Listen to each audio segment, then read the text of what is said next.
Hello, I'm John McNamara. I'm one of the senior inventors in IBM Hersley, and I'm here today with Valerie Lampkin. Valerie works in the IoT Foundation and MQ Light Support Service. Hello, Valerie, how are you? Hi, doing good, John. Awesome. And Valerie today is going to walk us through a demo of using the MQ Light service in BlueMix and to give us a good idea how to get started quickly and easily. Valerie, over to you. Okay, hi, thanks, John. Okay, so yes, what I want to talk about today are the new clients that are available to use with MQ Lite in BlueMix, and I'm going to share my screen here so I can walk you through. So there is a blog post, and I just want to show you kind of live action how you go through it and how quickly you can get started with the MQ Lite samples. So we previously had the Node.js and the Java app for Liberty available, but just recently we've also included the Ruby and Python. So let's go through. All of these do the same type of sample for the MQ client, but we're going to show you how to deploy it with the Ruby app. Here's where you would go. Reading through the blog, you can click here to get the sample. That's going to take you over to GitHub where the sample code is. So not only can you download it here with the zip file, which is what we're going to do, but you can also fork it over to your own repository, or you can just review the code here if you want to see how it works. So I've downloaded the zip file, and how I'm going to show you that is here on, I have a Mac VirtualBox here that I have downloaded the zip file. This was something that they put together for the Interconnect conference, and it has all the different Ruby, Java, and Node samples together. So those different components are here available, and let me just copy that. In this directory.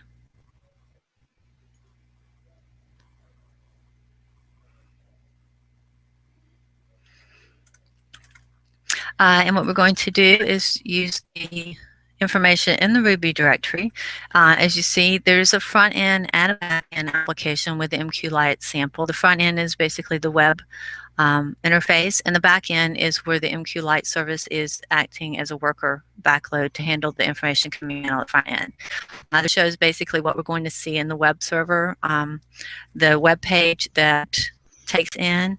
As it takes these words in, the back end applications convert them from into uppercase and then return them more than one back end. And that's what really the MQ Lite can serve a function of, allowing you to have more than one instance of an application working on the back end to make it run more quickly. And so let's get running on BlueMix. You're going to need to sign up. I do have an account already, but you would go basically, let's just show if I do log out. And then once you get your account set up, you're also going to need to install Cloud Foundry tools, because BlueMix runs on Cloud Foundry. That will take you here, and you can download the Cloud Foundry command line interface at this using this tool. And this is all outlined in the blog post. So going back over to my Linux server, I'm going to use the command line Cloud Foundry to create the service. MQ Lite is the type of service. We're going to be using the name of MQ Lite sample service. And now if you go over to BlueMix, and we can check and see that that service was created. Now we can see, based on that command that I just entered, I created here this MQ Lite sample service. It's currently unbound because we haven't bound it, but we're going to use the manifest file that's included to do that. So now what I'm going to do is I'm going to go back to the application where I've downloaded the Ruby files, and I'm going to just push that. I'm going to be in the directory where the manifest file is under Ruby and do the CF push. Using the information to determine the size and memory that I want to allocate when I do deploy these apps, and it's going to create these different separate applications, the back end and the front end, in the BlueMix service dashboard, and it's going to bind to my MQ Lite sample service that I created.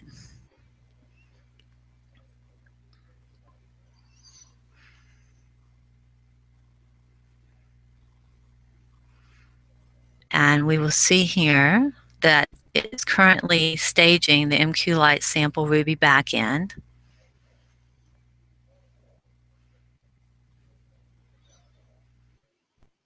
It may take just a few minutes to get everything uploaded and deployed.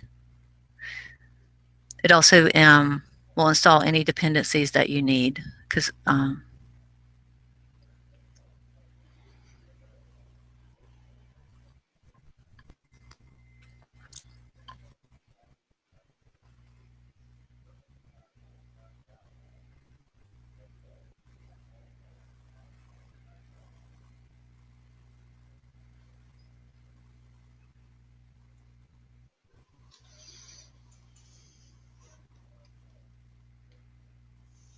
now it's starting up. I'm having 2 instances of the backend because, as I said, we're going to have 2 backend workers that are going to take in from the front end application.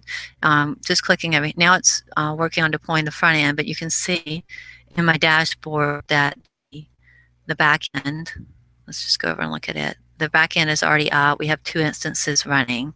The Ruby backend is up and it's showing in good health at this point.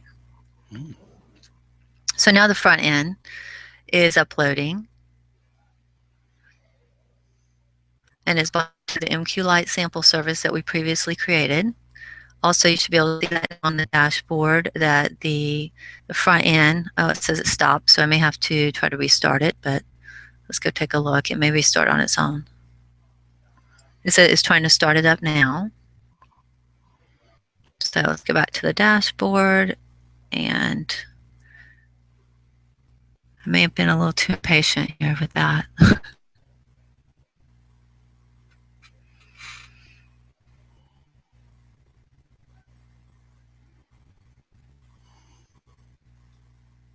Now it looks like it's running. Let's go take a look. Well, I'll maybe click that too quickly for you to see, but basically we have the back end and the front end running. So I click to open the front end. When you open the front end, it's going to have a route here. This is different every time. It just puts random words here, but this is actually going to be the URL for your front end application. So let's just try something else. Let's say testing for Google complete. And we hit submit on that. That will also go to the back end, and there we get our confirmation back. So that was it, all done in just a matter of minutes to deploy the Ruby sample app. And that's pretty much takes you to the end of the blog as well. Shows you what's on. You can read more about what's happening under the covers and developing your own Ruby apps for BlueMix. But that's it, John. That's how simple it is. Sweet. Well, Valerie, that's just fantastic. Thank you so very much. Yes, hugely informative.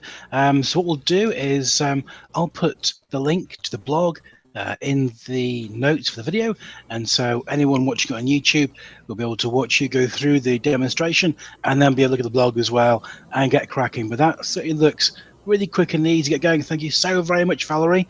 Thank you for doing it. Okay, thank you. Have a good day. Take care. Bye-bye. Bye.